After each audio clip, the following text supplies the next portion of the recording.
Amavugo Amachono lapha likhona indawo zonke. Welcome back to our YouTube channel. It's your boy once again Umncedi Sinyathi. Namhla silapha eplazini sizobranda inkomo. Yeah. So sifuna ukutshengisa ukuthi sikwenza kanjani from A to Z. Aziwe ingakhohlwa ukusubscribe lokushare ivideo le. Siyabonga ama-comments elwafakayo in the comments section. Siyawathanda asenza sibe ngabantu abangcono.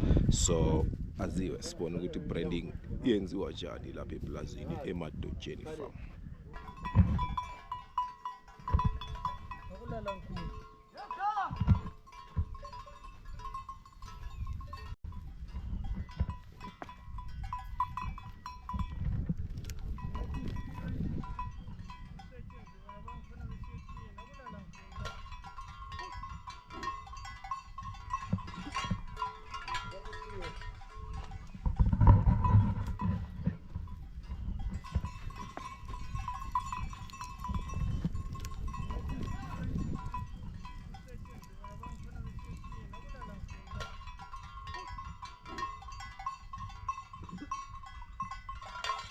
So for as long as I can remember, farmers have always marked their cows with special symbols.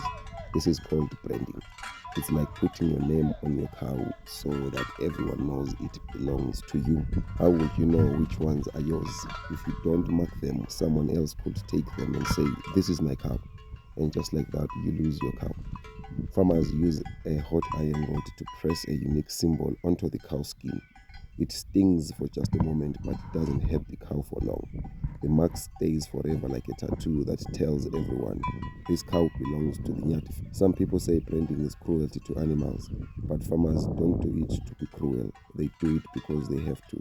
If cows are not marked, fights can happen. One person comes and says, that's my cow.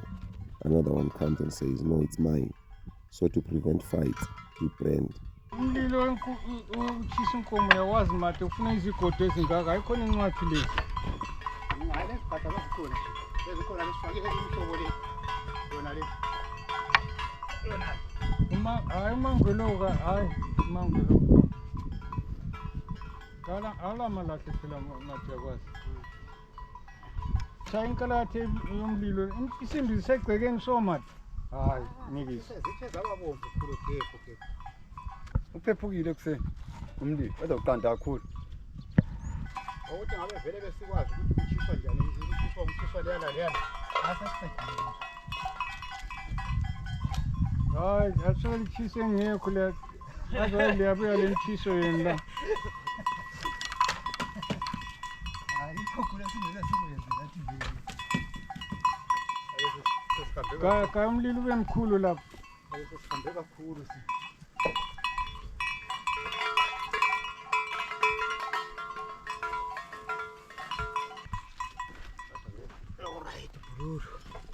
Alright, bro. Ungenzekala kunamathelo ngazi vele ziyathikisa futhi. Sesiqala ukubamba. Umathe kunamathelo wayo. Ngazi vele ziyathikisa.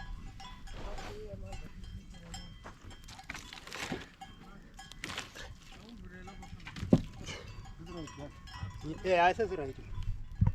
Ngiyathini ukuvuka nje. Yebo baba mathelija. Twalifaka incwadi lapha. Umlilo kulapha ndoda. Mhla kuyiSaturday siyachisa inkomo. Yikho sikwenzayo nje sila okwalamhlanje. Ziku10 May 2025. So nxa sibranda inkomo sibrandelane sizichisela. Sichisela amasela kuyafana konke lophawu yenzela isela kodwa ngapha uphawu Nsibashifa betshintshwa uphawu mangela mchiso. Bafa betshintshwa uphawu fawo lwabo. Nxa lo mchiso sisikade ayitshontsheki vele. Ayitshontsheka ngapha ntshontshe mawusiyabulala. Singayitshontsha lo mchiso ngizayigcina ngapi njengoba sivele ngisizabonakala. Iyabonakala. Sivele stile yabonakala kuphela. Mchiso. Asiqale ngelamachisa ku right. Ngibona nichiso yangikhona ngi2 lapha. YKC. Bangu2. Hayi. Kumele zibe ngu2. umshiso omningi kangaka manje. Ngesibili different umshiso.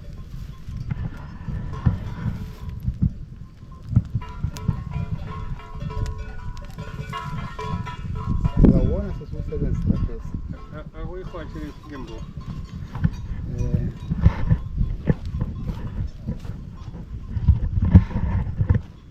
Ngokwena lesifuna ukuyisebenzisa.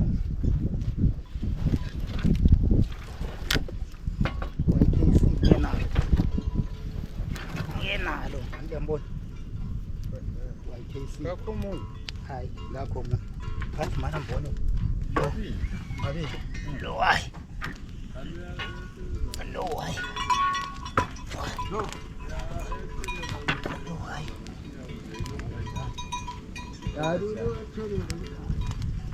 ngasingale khulu lo weplazi lo ngoba nje wani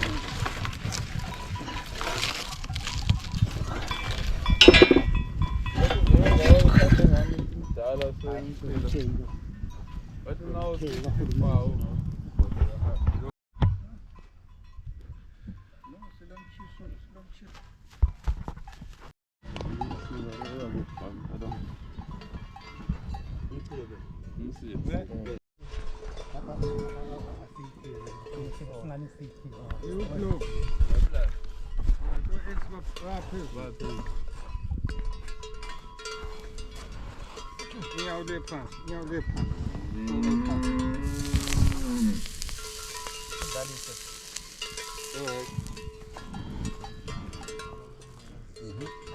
Asophendula.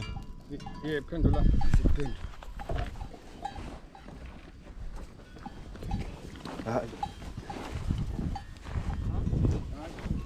Pendula.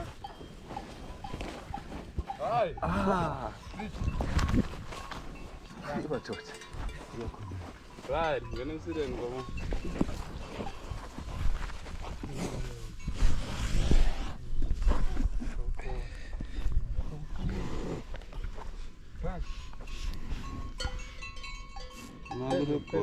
Yeah, okay, yeah, for now.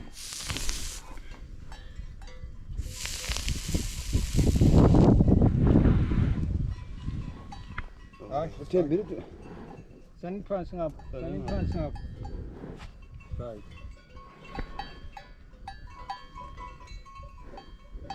Right.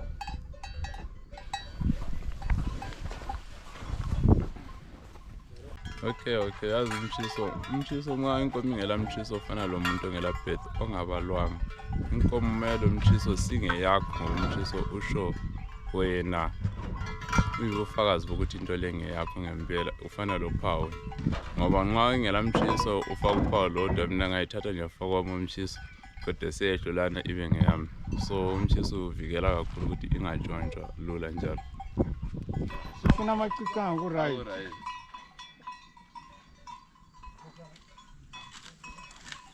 Lo khona ukucheda yikho siqedelani awukachizwa.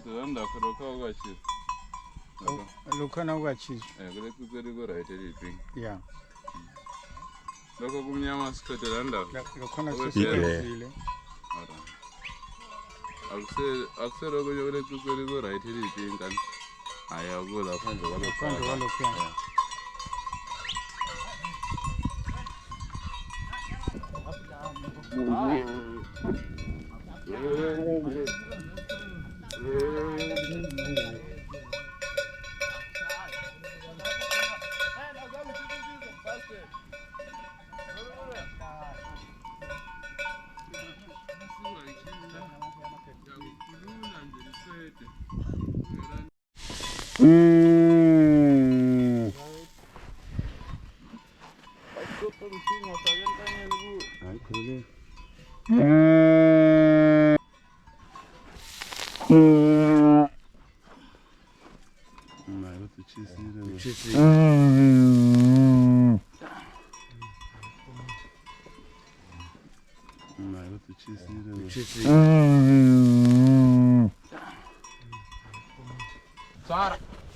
Sara.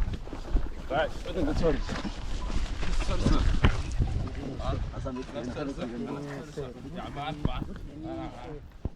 Sorry.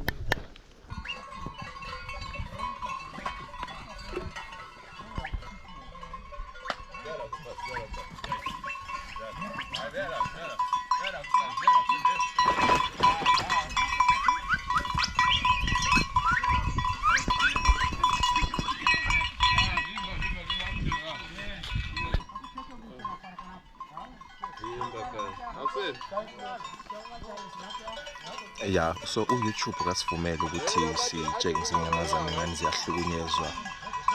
So sizaphonga uplaya nje ama images.